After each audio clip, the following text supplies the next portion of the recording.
From Beyond Marketing, it's the 20-Minute Call, a podcast about the dreamers, boundary pushers, rebels, and champions of the skydiving industry.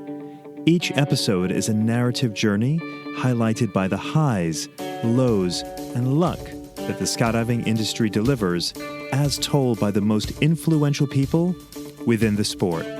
If you've ever dreamed of becoming a skydiver, perhaps opening a drop zone, or becoming the next world champion, check out the 20-Minute Call hosted by me, James LeBarry.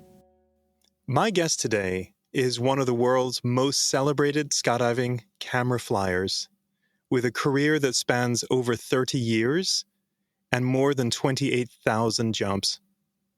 Gustavo Cabana, originally from Buenos Aires, Argentina, turned a simple VHS camera and a passion for skydiving into a lifelong profession, capturing some of the most iconic moments in the sport's history. Gustavo is the only camera flyer to document 4 of the largest world records in skydiving, which include the 400-way formation, the 168-way head-down freefly jump, the 100-way canopy formations, and the world record for head-up. With his camera, Gustavo has traveled to 28 countries, filming everything from national competitions to international boogies, commercials, and skydiving expeditions. His expertise has even led him to design and manage high-altitude oxygen systems, enabling new records in European skydiving. Beyond his work behind the lens, he's a respected mentor, founding the Fly Camera School to make a camera flying safer and more accessible to new jumpers. In 2023, Gustavo's dedication to the sport was honored with his induction into the International Skydiving Hall of Fame.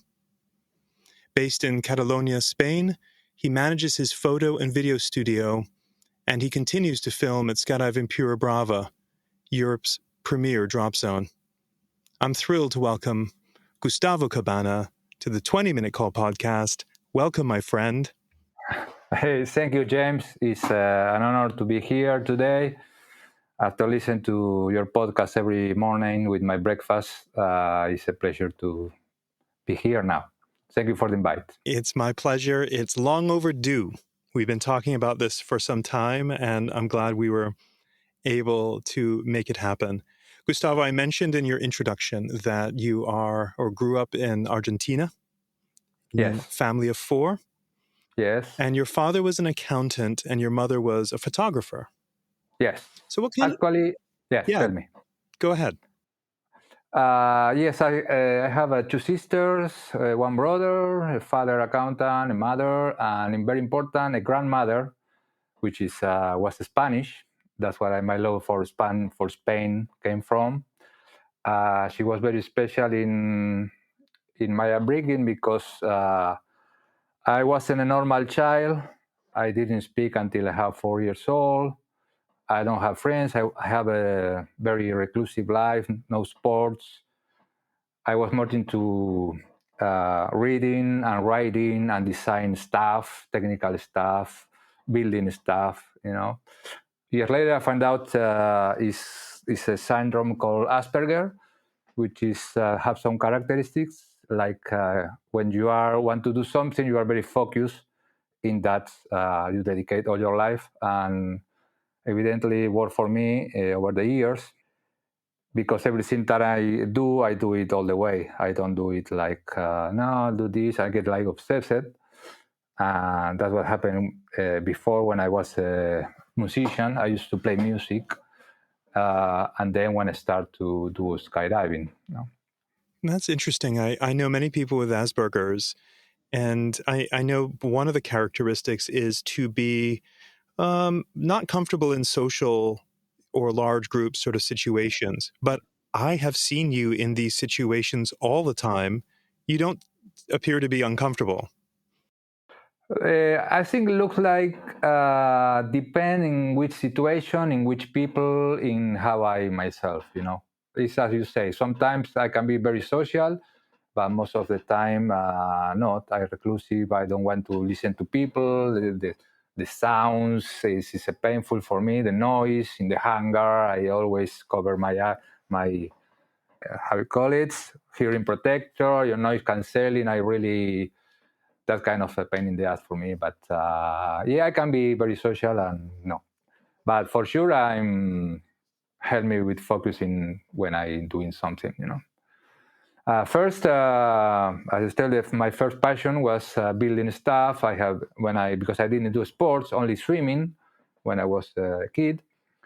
But instead of asking for footballs or that kind of, or bicycles, I asking for a drill, for machine, for tools, But the big change in my life, my first big change in my life was when I get a music cassette of the Beatles when I was 7 years old. I just went all the way crazy with the Beatles and the music, and yes, until today, actually, music is, I think, the best thing that happened to humanity. Then, when I start to play, I start to build stuff for musicians. I always before I start playing, I build my own amplifier, which were taller than me, because I was fan of Led Zeppelin and all that big band with the big Marshalls, and I build a big setup of speakers and shit. Then a light system when I went to see Queen live in Buenos Aires and see the lights and say, okay, I want to build that for our group. It's all like that. No, always. I never have a normal job. I always work something related with my passion, which is a really lucky thing to do. No, I never have bosses. I never, Well, now I have bosses in the drops, but I always work with my passion, which is, I think, is super. Other thing I did before that was being a volunteer firefighter, and I was going to all the summers to a summer house in the coast of Buenos Aires, but I get bored in the beach. And then my sister know a firefighter there, and then we get into the firefighter place, and I spend there all the fucking day waiting to burn down, to get running into the fire truck and run. That was the first time I get adrenaline in my life, The sirens and the lights at night going in 100 kilometers an hour. And then what else? Then the big change came when I started to do scuba diving when I had 21 years old in Buenos Aires. But then I realized there are no sea in Buenos Aires, And I want to do something every weekend, And then one guy in the diving course told me, I know skydiving is like scuba diving. It's like you are there floating, blah, blah, blah. Okay. Give me the number of the Club Argentino de Paracaidismo, which is the first skydiving club in America, I think, because it was founded in 1947. Very traditional club that unfortunately is not anymore. Then I get there, and there are two things in my first jump course that was very important. You get into the office, and then you see the 100-way picture by Norman Ken of the first 100-way formation. With all the rigs, and there we were watching the picture, counting how many vectors, how many racers, how many was like big and internal for us. And you read world record, something like that. And then the other thing, very important, is they show us car-finished movies in 16 millimeters film, like in the old days, And so in Master of the Skies and Wings and all that movies was super eye-opening, wow. But the real opening was, of course, when I say From Wings Can Flight, from the Master Norman. That was a moment of realization. You were just inducted into the Hall of Fame, and Norman Kent was there. And then this year, he was inducted, and you presented him. What does it mean to you to be? I mean, you started your very first jump. You see an image captured by Norman Kent. He is up here. For those listening, he's sort of on the mountaintop, and you're just a student skydiver. And then 30 years later, within 2 years of each other, you're both inducted into the Hall of Fame. You both are presenting each other. He has spoken so highly of your skill.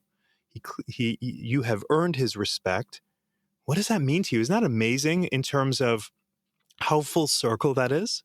I think that's one of the good things about skydiving is because it's really small sport.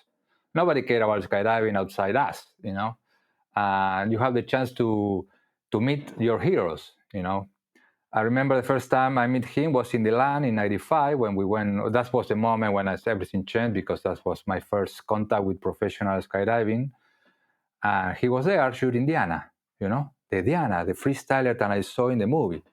The thing, he's Mexican, he speaks Spanish, There was a Latin record there at the time, and he was talking with other guys, and I was listening by the side, and I was so excited, and I couldn't speak with him. I was like, listening to God, I couldn't go to him and say, hey, man, And then over the years happened, and I think we meet in records.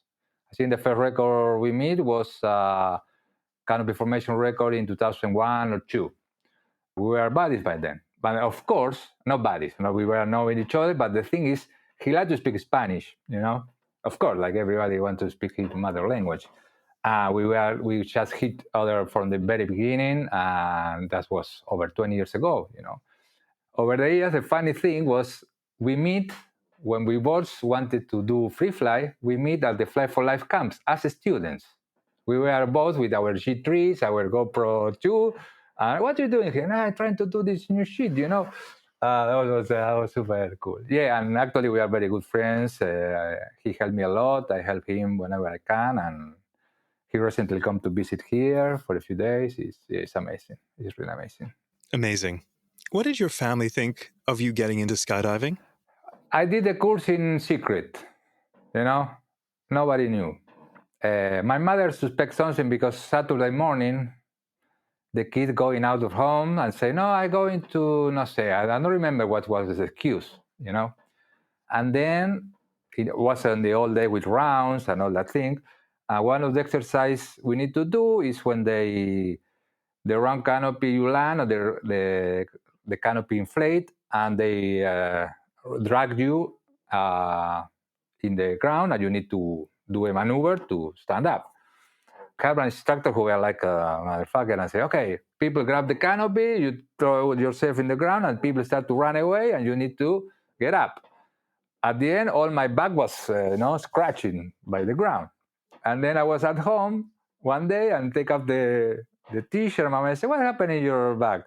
No, I fell off from the bike. I never ride the fucking bike, Yeah, but my family was always very supportive. They never, I didn't realize I was not a normal kid until recently, actually, because they were, especially my grandma, they were all, very lovely and was cool.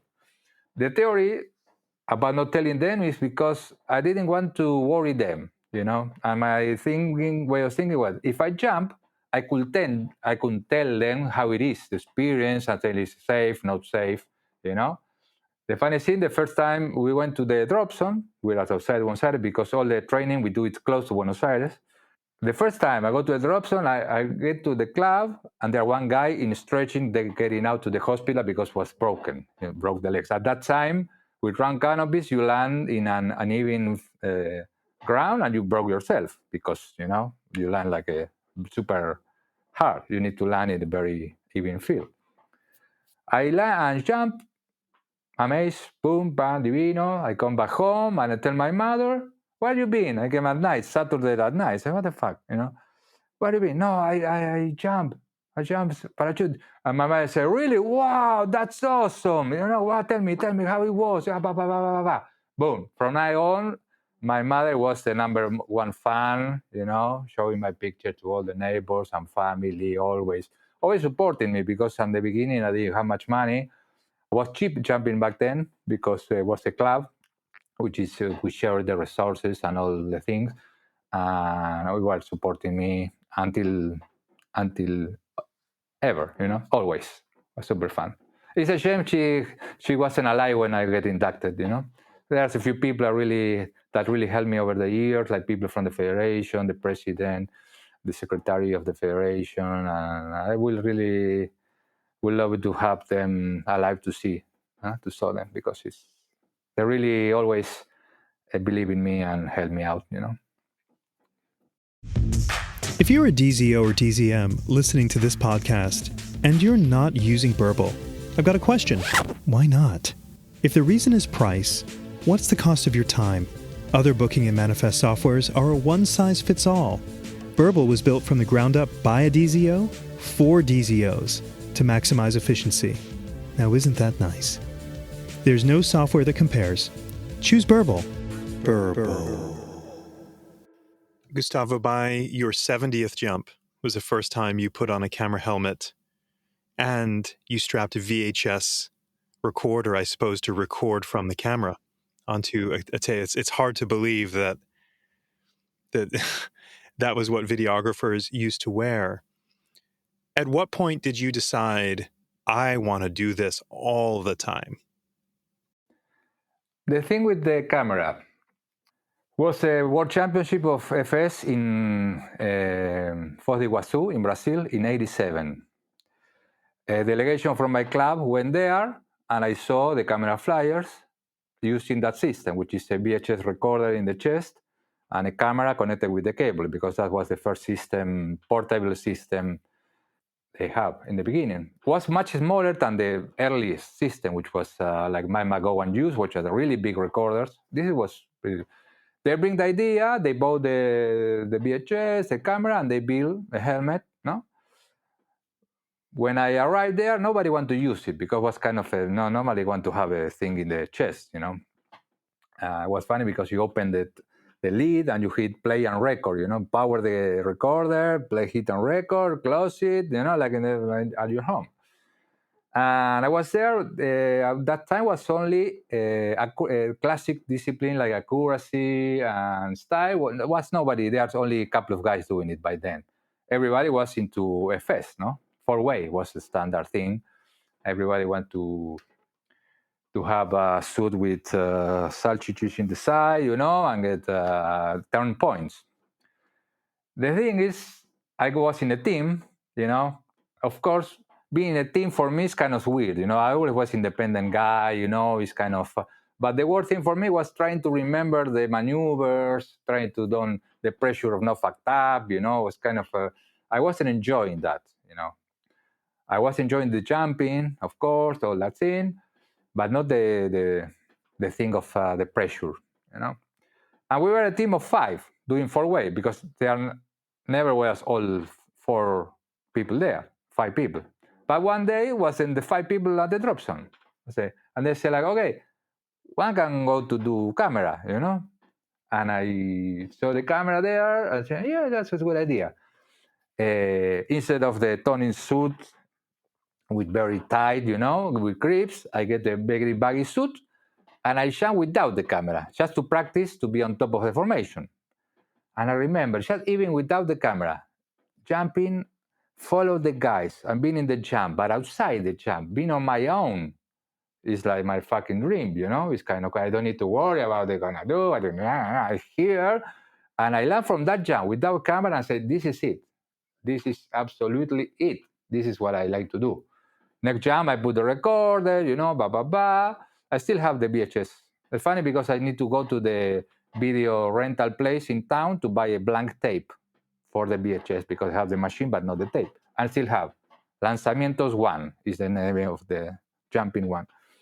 Yeah, for now I get like everything in my life, I get obsessed with it. And luckily, there's a friend called Fabian who was into freestyle, you know, later sky surf, and he started to ask me to shoot him. That's when I went to start experimenting different disciplines, like more dynamic. Well, it was very basic back then, but I owe him a lot, actually, you know. We have a team of sky surf, freestyle, but nobody else was doing it anyway.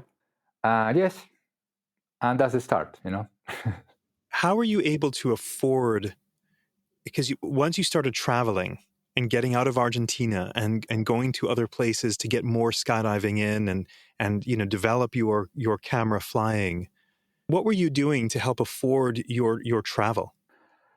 Well, early on, because I was the camera for the team, I didn't pay the jumps, which is helped me a lot. Till there, I have a small company because it was only me, manufacturing stuff for musicians.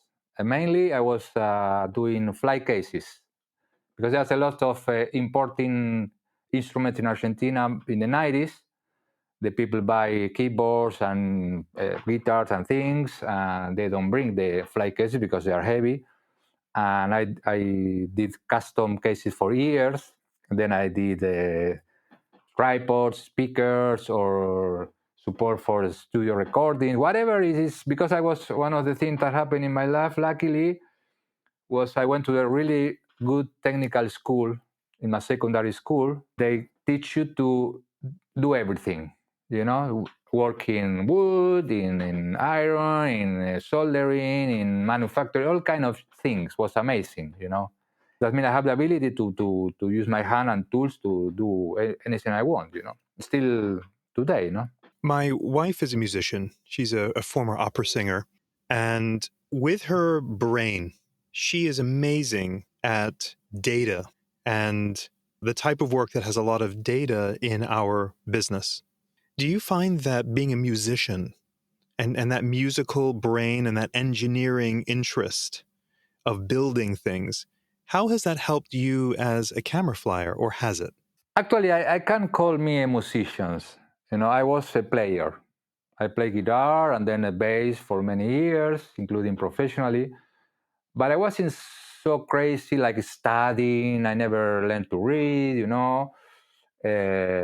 Was different when I started doing camera, because then I studied photography when I was 16, which is very important thing, with a big master in Buenos Aires, and he teach me a lot of technical stuff. But then, okay, I have the camera. What am I gonna do now?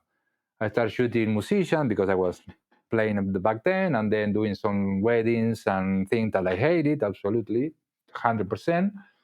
Then I didn't find inspiration. I just quit. I sell it, everything, until years later I started skydiving and then I can use all that technical stuff, background to know what I was doing. No. But the thing is the camera. But how you gonna do it in 1991 in Buenos Aires, 10,000 kilometers for any professional cameraman in the world, to know what you need to use, what helmet, what thing, what thing, and. But luckily, the Skydiving magazine edit like a book, phone book with skydiving, like a skydiving pages they call it, and they have all kind of information about a manufacturer, drop zones, and camera flyers. And I send letters. I have a friend who was an English teacher. He translates me a letter. I put it was like 10 letters, and send letters asking for advice. And most of them answer me. And I meet them, a lot of them after, it was super cool. That with that I can be kind of safe, relatively safe at the beginning, because the problem with when you start doing something is you see, okay, Norman Kane use or Tom Sander use a motorcycle helmet, big, and then I'm gonna buy the fucking. I don't want my Protect. I want a motorcycle helmet, and you build one, and then you almost lose it in the first jump because you don't know how to need to be rigged, And besides the danger of jumping big cameras or big helmets without knowing the technique for opening and all that, Yeah, thanks you all to help me over the years. That's why over the years I start to pass what I know to other people, because the way they helped me in the beginning is something that I need to give back to the community. I think that's from very early on. I give seminars because I realize how dangerous thing can be. Well, that's when I realized earlier in my jump 27. That's other point, I was jumping rounds. I did like 50 jumps with rounds. And in the 26, what you can do with a round? Try to land in the Pia gravel, no? In the thing with the stones they have in the beginning. We have a big airfield. And in the 26, I was able to land there. I said, fuck. Just landing inside the airport was a big thing back in the day. Landing in there was, I know what you do now. I know, this is it. The next jump, I tried to get there, and I was a little far, and what I did, I turned at last moment to try to, because with the round was easy. You need to choose how you're gonna hit the ground. Face on, one side, the other side, or backward, because you're gonna hit hard, especially if you are heavy like me, And I turned at the last minute to land on my side or my back, I don't remember. And I realized then that the wrong canopies fall faster when you turn the paracommander. And I broke my foot, And they say, fuck, I'm doing this and I don't know that the canopy, when you turn, land fast. How that can happen? Because the structure was really basic back then. With that happen, I get obsessed with safety, I start to read everything, the federation, all the circular they seen with safety. I didn't speak English, unfortunately, but everything that had in my hands, start to read. Then when I start to learn English and get Skydiving magazine, parachutists, and get obsessed with information. Because I was 9 months without able to jump, because I was a full lead cast. And then the next jump is going to be also a hit because I go again to the ground. I always keep scared to the ground, I don't want to break myself again. I didn't do it again. That's why I'm very conservative with my canopies, with my landings, because the most important thing to me to jump again, I don't want to be in the ground for months because I fuck it up for jumping the wrong canopy, for example, Gustavo, what was your big break? What was the moment where you had a breakthrough, where others were recognizing, oh, this Gustavo, he's really good? I don't remember specific, but back in the day, the only thing you get to know is by magazines, I was very fan of Skydiving magazine and Mike Crawford, who was an amazing editor, and Sue Clifton. And I always collaborate a lot with them. I always send, back then you need to send prints, to the land. My work had published. And then when I started to get to the US, I think the first time was in 95, 96, I realized some people know me, but because of the magazines, I don't remember. I remember that I started to get jobs as shooting events and records like normal. They keep calling me. I say, okay, I was be doing something good, I think. When you arrived in the US as a young camera flyer, did you have a mentor who helped you along in getting some of these gigs? No, actually, my arriving to the US was really particular. It was the thing in '94. I went to a Latin Championships in Cuba. Then I went, but in Cuba, in the first jump, I lose my helmet. No, the day before the competition, I lose my helmet because my canopy explodes and my helmet was super heavy, fell into the sea, and I don't have a helmet. That was my first international competition. Luckily, the Cuban jumpers lent me an open helmet with the piece of wire as a ringside, and another Argentinian has a handicam. I put it in there. I jumped the first few days, until my girlfriend bring me a borrowed helmet from Argentina. Then I went to the US to visit some friends. It was funny because my friend, we played Lotto, and we won 5 points. We get $2,000, and I went to Manhattan to buy the Handycam and the Nikon with the lens I want to buy. I record all the photographic houses, and I check in the photo magazine in the back, in the order mail, thing.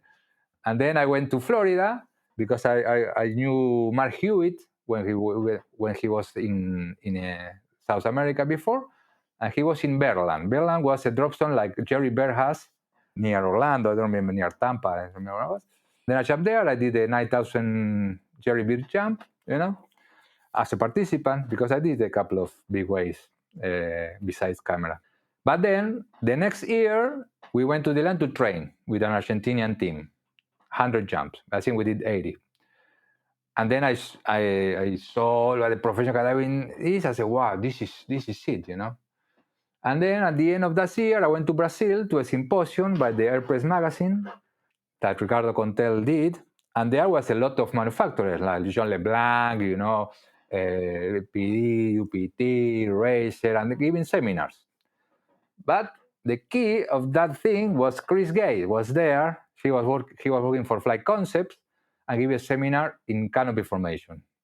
Back then was really more popular canopy formation because the canopy you can do an stack after you open. You can do an stack because you have Dacron lines and 7 cells or 9 cells. Now it's impossible, no? But back then, the classic was you do 4-way, then you open, do some stack, and then you land and do accuracy, in the beginning.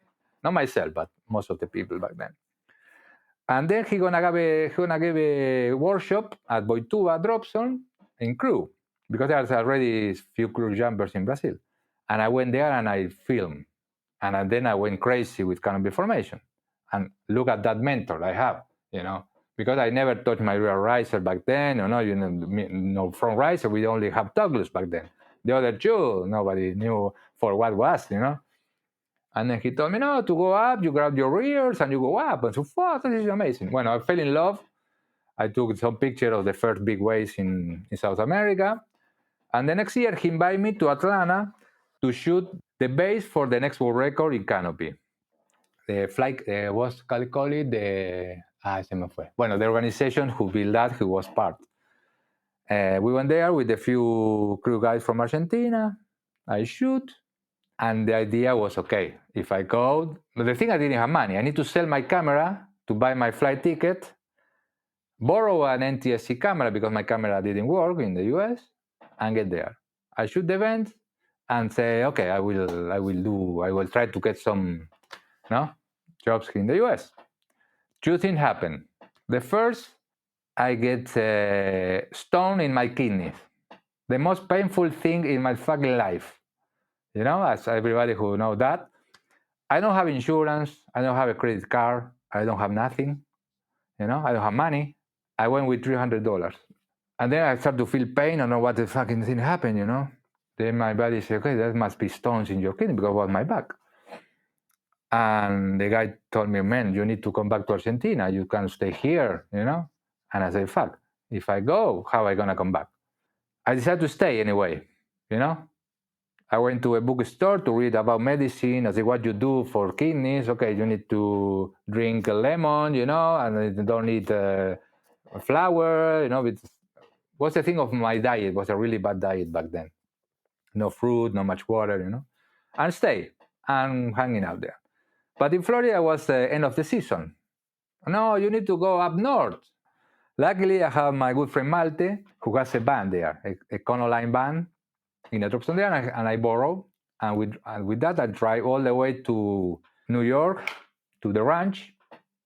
I have already like 1,000 camera jumps, I can do, that's easy. But they could hire me because they have some immigration problem, but they need it. And they say, okay, they go to Cross Keys, a new drop zone, And I went there, and John Edwards, I tell me in the office, I said, yeah, no, I have my staff already, but check out the page in skydiving, in a parachutist, And I said, looking for camera flying, Lebanon, skydive Lebanon, all the way north, east, I call it, it was funny because the guy was saying, yeah, you need to come. Oh, yeah, perfect, come. You need to take this row and that row. But I didn't speak very good English, I was writing down the phonetic of what he was trying to tell me because I didn't know that. What you say? And my friend later said, no, you need to go there and translate. That means I get there, but on the way there, other things happen. It's always about things that happen to you because the universe wants to help you to reach your goal. It's not because you think about it. Okay, you put yourself and all what you have to make it happen, but it's just situations. What happened on the way up there was the pro tour of sky surfing and free fly in Rhode Island with Pete McKim, and was all the World Freestyle Federation, all the amazing scenes and what happened in the 90s. And there I meet Bill, who was the camera chief Paris Valley. Paris Valley was the mecca of sky surfer back in the day. And I want to shoot sky surf. That's what I want to do. And he told me, yeah, come to Paris. We are talking about we are in Maine, and I need to go all the way. Luckily, I worked for a couple of months there in Lebanon. And then a friend come to visit from Argentina and say, hey, let's go to the World Free Fall Convention, which is Chicago, in the middle, in the north. I say, okay, I quit. I have some money, Let's go to World Free Fall Convention. There, of course, I jumped the jet, the Constellation. It was a dream, especially in that year. It was 5,000 skydivers. It was insane. I put my band there, the sign, camera flying, offers my services, and I was working, shooting things, Amazing. My friend left, and I went, okay, I need to get to Paris Valley. In all that travel, I was stopping at drop zones to get the shower because you can stop at rest areas, but there are no showers. And I went to Skydiving Chicago. That's other thing amazing that happened. Went to Skydiving Chicago, and Roger Nelson was there. And I was working for the Brazilian magazine, and I did an interview to him. Super interesting interview. Of course, he opened my eyes. And then he told me, I just bought a land where I'm going to build a skydiving resort. You want to see it? Yes. And he took me to the field that he just bought. And he was saying to me, yeah, there I'm going to build the runway. There I'm going to build the hangar. There, like Neron, was like, was insane. I said, yeah, cool. And then I get out from the drop zone to drive all the way to Dallas and then crossing the thingy. And my van broke. No van, no money, can't make it to. I spent all my money I have in fixing the van. Luckily, a friend sent me a money order from California, and then I make it to Paris Valley, to the Mecca. I remember Welcome to California or the Route 66. It was thousands and thousands of kilometers. I don't have any money to eat. Actually, I was eating crackers, mate, which is the Argentinian drink we have you drink and you are not hungry anymore. That saved me all the way because I was spending nothing because I don't have. Then I get to Paris, and then the rest is history. If you're a fan of the 20-Minute Call, I'd like to personally invite you to become a member of a budding community on Patreon.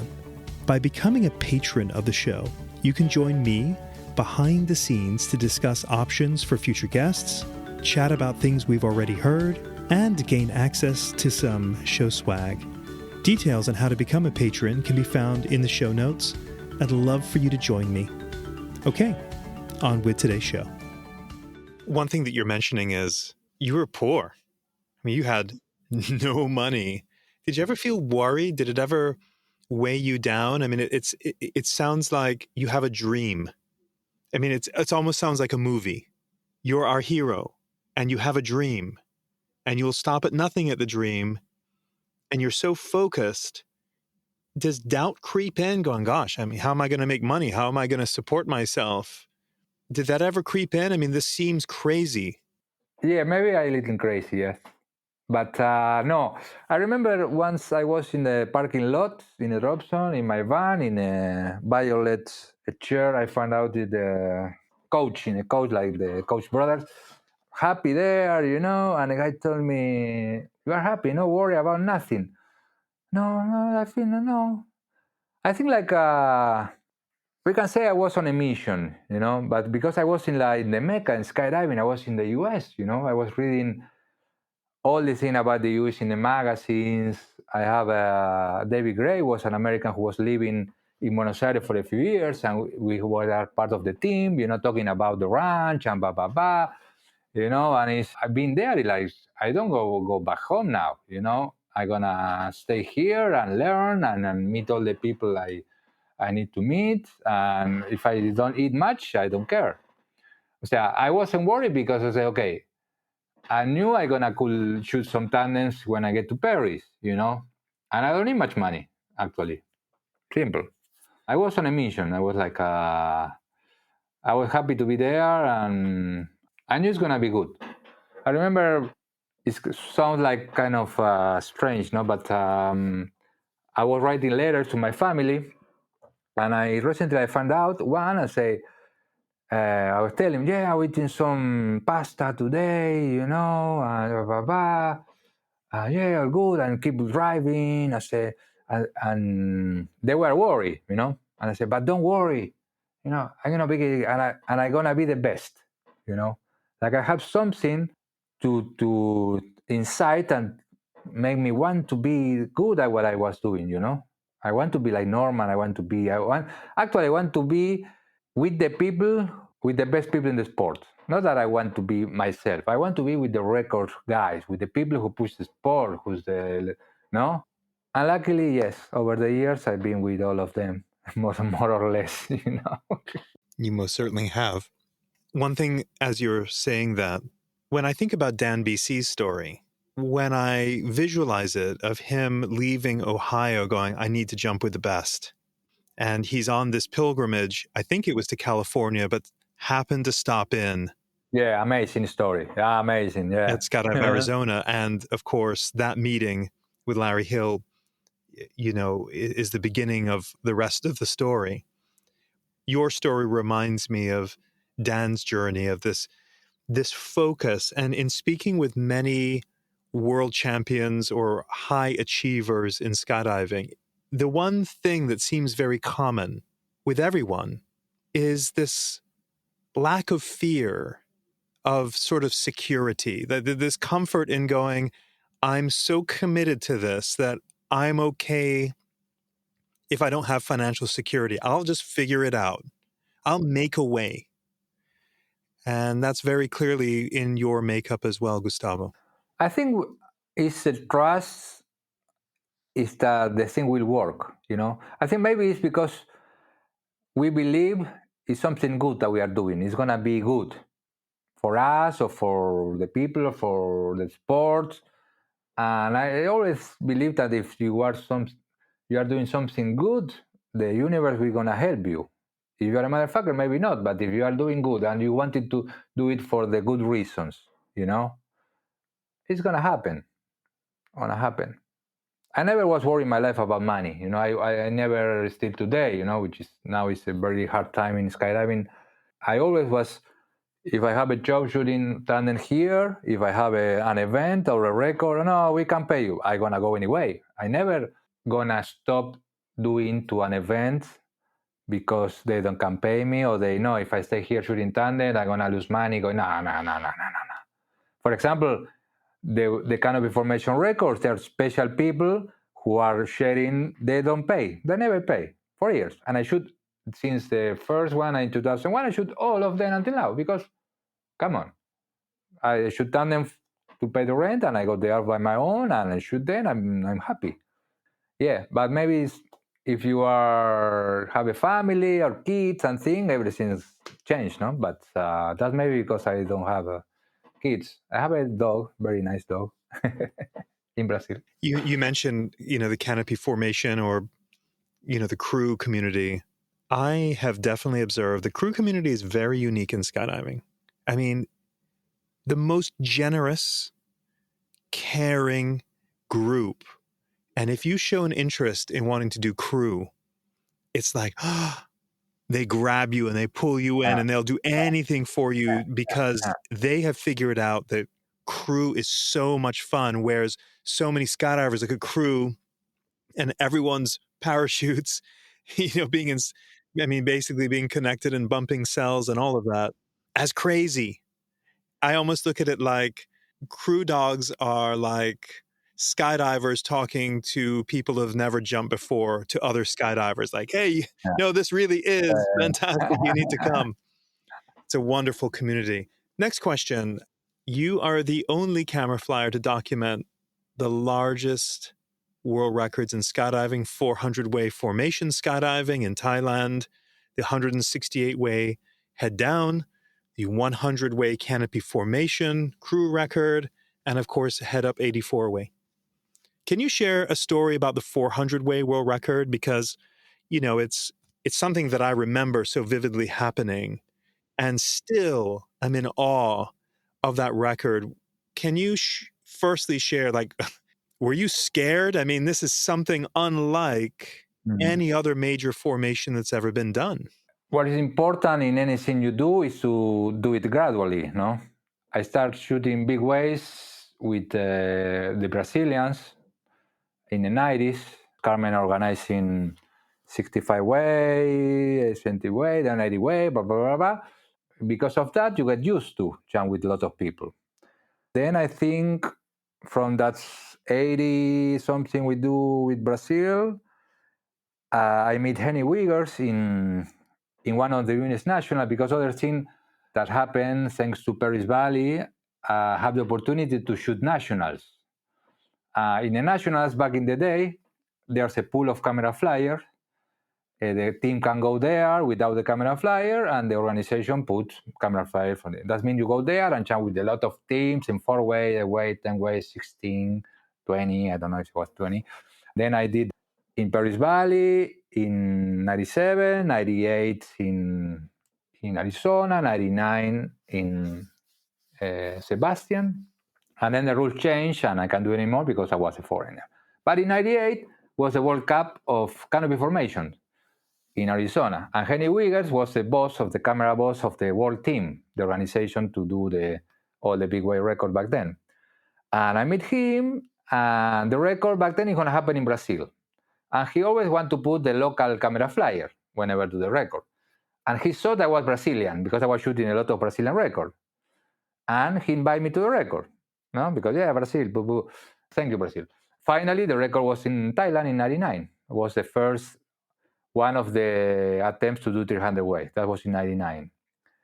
Then 2004 was the 357. And then the 400 wave. I never feel worried about the big waves. I think it's because of that, because of the progression I did over the years.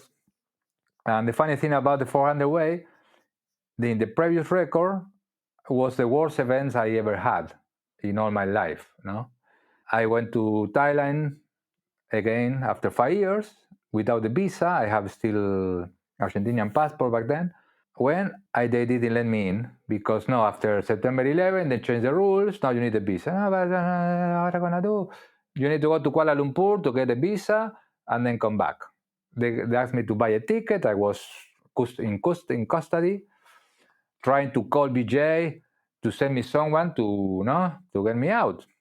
Finally, I was boarding the plane, and with the last call, no, yeah, stay there. Someone is gonna pick you up. And tell, no, I don't take the plane. And someone picked me up. That was the start of the event. Almost not get there. Then I get sick, which is something I never get sick. I get with the air conditioner, I get sick. Then my mother called and he told me he has cancer, and he told me he has like a week or 2 weeks, something like that. But he told me, no, stay there, blah, blah, blah. Say, fuck it. Okay. And then to keep the thing, I have a canopy collision on opening, which don't kill us because I was able to run through the lines of the guy instead of hitting the body.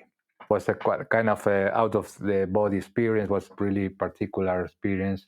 And then the last thing, I was in the ramp of the Hercs trying to push my camera, and I ran out of battery. And then I have 2 cameras. But then I pushed the wrong button and I didn't have any picture of the record. That's what I can say, the worst event in my fucking life, Gustavo, that sounds like the worst week anybody can pretty much have. Yeah. But it teaches you something, everything I think bad happened to you, make you grateful for when the things go well. It's everything. And also, I know every camera flyer who shoot events or shoot records, they have one failure they don't have the record picture. The connector with the camera, the switch didn't work, or they fucking change the camera and they cut the wire, or it's gonna happen to everyone. Or like losing a helmet, it's kind of a standard. But and then going to the 400 wave was the best event I ever had. Was super cool, we jumped 3 jumps that day. I was super comfortable. I get out to the ramp, get a nice background. Because the problem with the records is you are get stuck to one sector, and if the background is shit, your picture is shit, I have a pretty good background. I get the record picture, and then I was able to sell picture because we have a few days off. And then I print a lot of posters and shit, and I make some money with the selling prints. And that's it. And also, the record happened in my birthday. When I turned 40, they built a 400 way. That was a good way to celebrate. I'm still on. An incredible achievement. The achievement, I think, also other thing I think about shooting records. Okay, you shoot the record, okay. But if you fail, like I failed in 2004, the other 10 cameramen are gonna get the shot. You're gonna feel bad for yourself. But being in the record, that's the people I admire, the people who pay the money, train, go there, and be all the pressure they have to perform. This one guy, I saw so many records when one guy fuck it up and 300 or 200 or whatever, they don't have the record. Imagine how you feel. It's horrible, and you're doing, nobody put a gun in your head to do it, you do it because you want to do it, and then they ruin your day, your week, your your skydiving life, I think. No? But yeah, thank you guys to do all that record because you are the heroes, I think. Let's pretend that you're on a plane flying, on a commercial plane flying somewhere, and there's a lady sitting next to you that knows nothing about skydiving. And she says, "What do you do for a living?" If you were to pull out your phone and show her a video of something you've shot, what would you show her for her to understand? No, maybe I didn't. Maybe when I do the opposite, I'm gonna show the weirdest jump I ever shoot, which is the head down night world record in March in Arizona. That's the most insane jump, the most amazing team, the most amazing everything, the most amazing drops on support we have. People, the ground support was incredible, and I couldn't believe I was there because I should head down, but it's not my main thing. I was challenged, but it was incredible.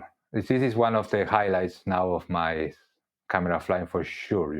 I'm so glad you said that because what you're referring to is Max Pyro, Yeah. which to me, Gustavo, is one of the most visually incredible things I have ever seen. And for those listening that are not familiar, it's going to be in the show notes. Definitely take a moment, scroll down into the show notes and watch this Max Pyro video if you've not seen it. And I've seen it so many times, Gustavo, and I never get tired of watching it. I will watch so many skydiving videos. It's okay, that's cool, move. But I can watch this over and over and over again. That had to have been a little bit scary, middle of the, in the dark, all that pyro, so different.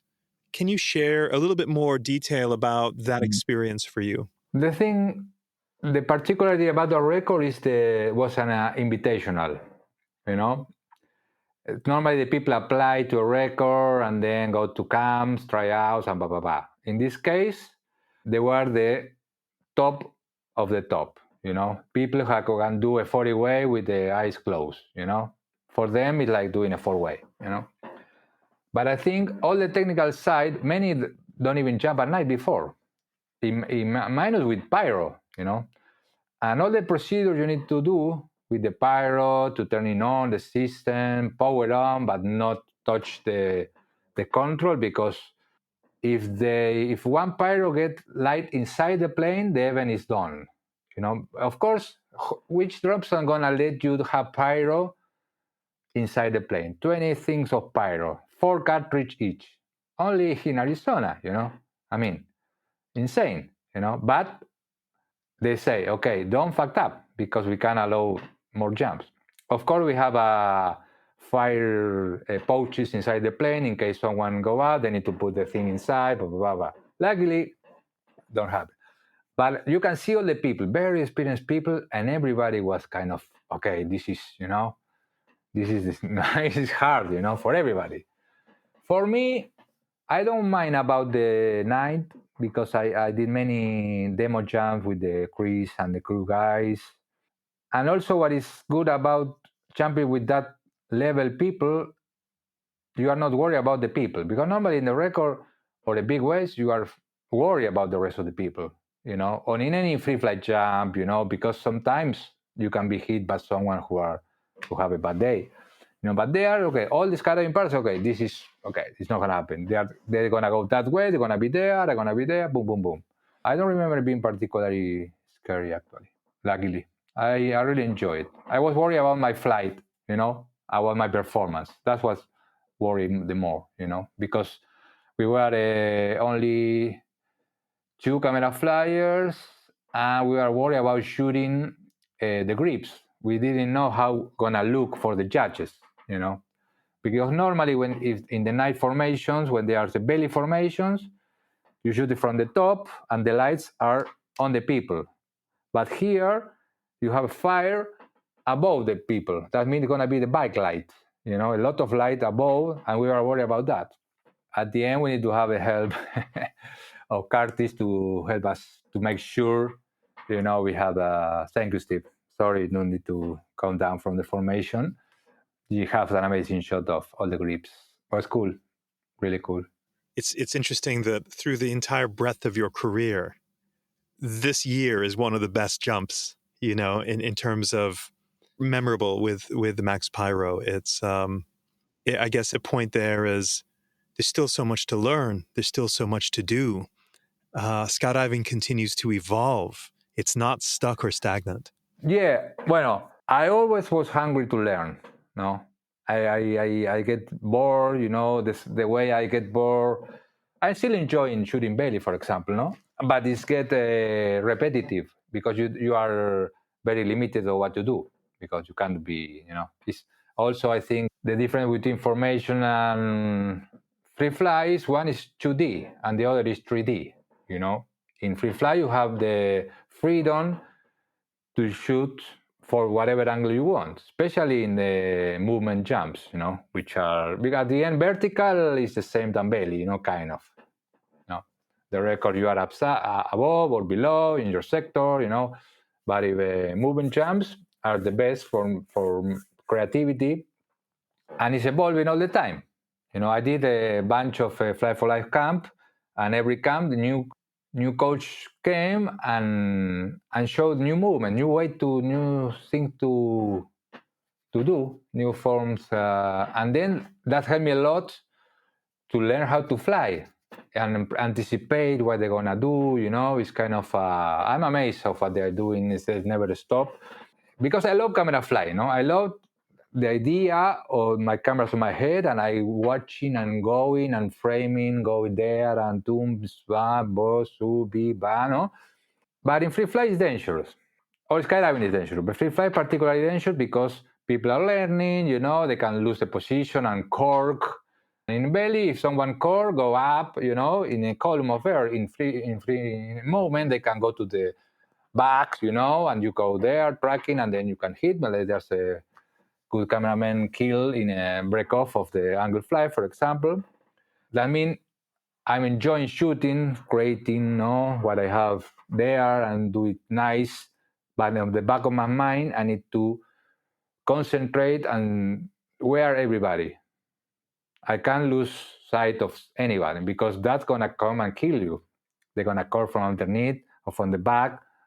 No, a pleasure to do it, but always the risk because you are conscious. If you are not conscious, you're just having fun, skydive, Mountain Dew, and then you go and then you die. But no, when you have experience, you are always aware. I think awareness is the number one thing you need to have in skydiving. That everything in the plane with the rig, on your exit, in the free fall with the rigs when someone have an open rig or whatever. And that's we go to this other side thing. When I shoot tandems, the most pleasure I have is that I don't worry about nobody that's gonna kill me. It's a subject and it's me, and I can frame the sea, the mountains, the bay, flying around, doing something beautiful for the customer, and just don't worry about anything. Do you still enjoy shooting tandems after all this time? I love it shooting tandem because of for very that reason. Because what I enjoy is flying my camera. That's the number one thing, That I don't enjoy flying the canopy, landing. I'm scared of the landing. I fuck it up. I broke my foot. No, I don't want. But being free fall every time I can have a really bad day. All the drops on politics and bullshit and blah blah blah blah. The plane, blah blah blah. And the master. I get into the door. I exit the plane, and I'm kind of in another dimension. For me, it's just in the holy grail, And with the tandem like this, I don't need to worry about anything else. I just can enjoy the pure joy of flying my camera, Especially the good thing about Emporia Brava, and that's what I love here, is the background is beautiful. Whenever you are looking, it's beautiful. The mountain, the Pyrenees, the sea, the marina. And when you shoot something, you are not shooting the customer or the formation. You're shooting the background. If you have a photographer mind, it's always the background is as much as important as the subject. If you put a shitty background, the people go, oh, what is that background? They're going to even look at the subject. Here you can switch between the mountains, the sea, of course the sun, the clouds. It's paradise. For a photographer, it's paradise. I'm really lucky to move here like 23 years ago. And also, they give me a job for all this year, and at the same time, they allow me to travel, in some drops. And now you work for me and you stay here during all the season. You have one day off, and that's it. No, here, luckily, they saw the value of what I do, and they let me go away. I come back happily. And every time I come back, it happens the same. So this place is amazing, Every time I jump from the first time after I go away, wow, what a beauty. Take it off on the plane and be over the sea, the bay, the sun. And the other good thing, they have this Robson. They start at 9 in the morning.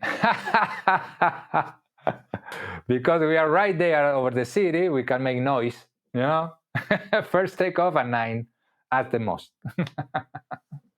That means you can have a normal life.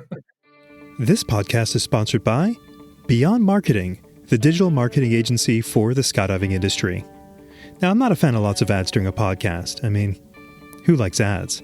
So I'll stop talking about how marvelously wonderful Beyond Marketing is. But if you're curious about what the amazing people of Beyond Marketing do to help drop zones and manufacturers thrive, then you should check out their website at dropzone.marketing. That's dropzone.marketing. A pretty good deal for Skydiving Pure Brava to have not one but two Hall of Fame videographers between you and Bruno Broken on the team. That's amazing. Gustavo, you know this question is coming if you listen to this podcast, and that is the crossroads moment. Had you not met a certain person, or had you not said yes to something that seemed so small, like almost inconsequential, but because you said yes, or because you followed your curiosity, you went in a certain path. And had that not happened, you and I are not talking today, you're not in the Hall of Fame, you're not having the career that you've had. Can you pinpoint that moment? Probably in that year, 95, when I went to the land and then I went to Brazil. I was living with my girlfriend back then, and it started to get serious, so the thing, I was starting jumping and then quit, and seeing the family thing, going to have dinner with the family every week, They have some. I say, fuck, this is, this is the family thing. This is not working for me, She want to have kids, No. When I went back from meeting Chris, I said, this is it. I finished the last flight cases I need to build. I say bye to my girlfriend and I moved to Brazil. Also at that time, it's not like with the communication was limited. So yeah, you come here and you have work. Okay, you go and then try to find your way to the drop zone, and then you get there. Hola, hello, I'm here. Okay, stay here, sleep in the bunkhouse, and then when you have some work, But then I realized Brazil is way bigger than Argentina, the scene, but it's mostly weekend back then. I said, no. That's when the invitation to go to Atlanta came and say, okay, I moved out to Argentina and moved back to the US and I go. I think the thing. And also the moment when I have the pain in my kidneys and say, I'm going to come back to Argentina and start all over again with no money, or I stay and go through this pain and whatever. That was a moment I say, okay, let's do it. What an amazing career. And I did, yeah. Gustavo, you have my respect. I like the way you carry yourself. You have all these accomplishments and you are so approachable. Like, we've only met a couple of times, when you were inducted into the Hall of Fame in Arizona a few years ago. And then our paths crossed again this year in Chicago. And I feel like you're my friend. You are so approachable and you have no ego. I feel the love that you have for skydiving and for photography. And I just feel like, wow, what a great human being. And it feels so nice for me to be able to say, Gustavo, my friend, you are just no ego. I would imagine that if we were in a group of people, it would be me needing to tell that group about all you've accomplished. I don't think you're the person that starts telling everybody else about your accomplishments. So thank you for being a great ambassador. And really being a great example. Thank you. Yeah, I don't know. It's like that. I think ego is a demon, no? Ego is kind of complicated. We all have ego. I remember once my previous wife, I was started to get more, I don't remember what was the moment, and she told me, this is that happened to you. It doesn't happen because of you, no? That happened because the universe want to happen, to be better for the sport or for whatever. I said that always made me think like what we all do is we all do, but because we do it because need to be done. It's not like we are special. I'm telling about funny thing about that. When I meet my wife, she were coming from Brazil with 40 jumps. No, someone told me, no, she's Brazilian. Blah blah blah. I get out of the hangar after we finish, and he was drinking the beer, my beer because it was strong beer, and I approached her because I was alone. I said, okay, I speak Portuguese, and say, okay, I start to talk, no. And then when remember, she told me after, no, at the moment I didn't realize. He asked me what I do. I said, no, I shoot tandem here. I work here. I shoot tandem, blah, blah, blah, yeah. And then she speak with his instructor. And then he started to say, but you're talking with Gustavo Cabana. You know who is he? No, he told me he shoot tandem here. When other people who meet her was, no, I have 3,000 jumps. I'm instructor, blah, blah, blah, blah, blah, blah. I don't know. I never been like that, It's kind of, I think it's, I know. Some people are different than others, because I always think there's more people doing more important things and better things than myself. You can feel like you are the best of the best because you can be good at something but bad at something else, and you can be best today and not tomorrow. And what mean to be the best?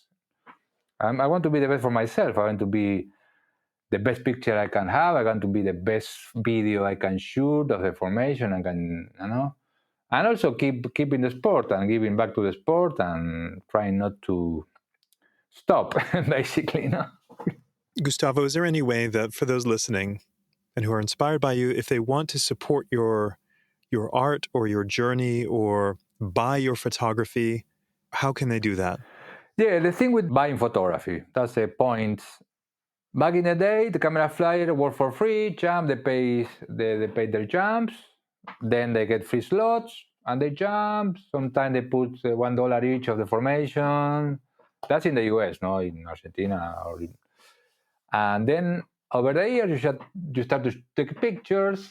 You go to the lab, develop the film, get 8 by, how you call it, 8 by 12 or 8 by 10, put it in the wall, and the people buying $25, and buy your pictures.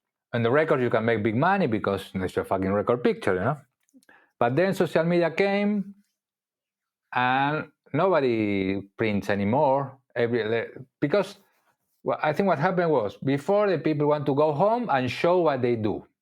The only way they can is buy a print and come home and say, "Look at what I did." This is me. Show it to his wife and kids. This is me and his friend. This is a record picture. I'm there. But now you put it in Facebook or Instagram, and they have the picture there. They don't need to buy. For the photographer, that's a very bad thing because very few people buy pictures, because they have enough to have it in the phone to show. Didn't I think you had a book of your photography that was available for purchase? No. Books are super expensive to make. I think having a book is a dream of every camera flyer, but I really don't know how many people can buy a book, and if with the money you spend doing it, I don't know if you can recover.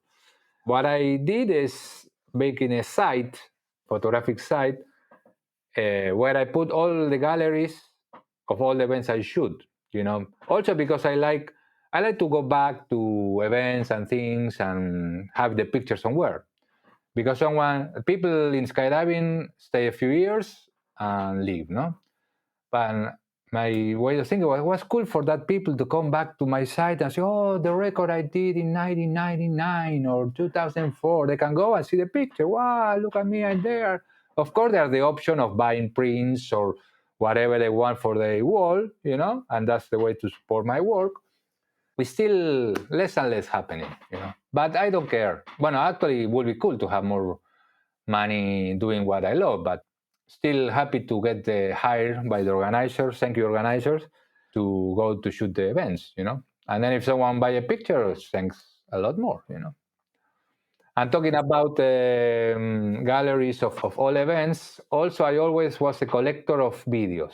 I learned a lot through videos, the Norman Kent, Patrick Pass, Mike McGowan, Joe Jennings, Carl Binish, all that. I have all of them. I collect all them. Leo Dickinson. That's one guy who should interview, Leo Dickinson. And then what happened? The VHS are gone. Nobody has a VHS. And I have all my VHS at home. And then I did a YouTube channel called Camera Flying Archives, where I'm uploading all old videos for the future, because the people are gonna forget how important was that video back then. Because now there's a bunch of video all the time on social media, but I remember every time a new video came out, the Patrick Pass video, I bought right away in Skydiving book service, I remember, and then waiting for the date and arrive in the mail. And then that day was party at home.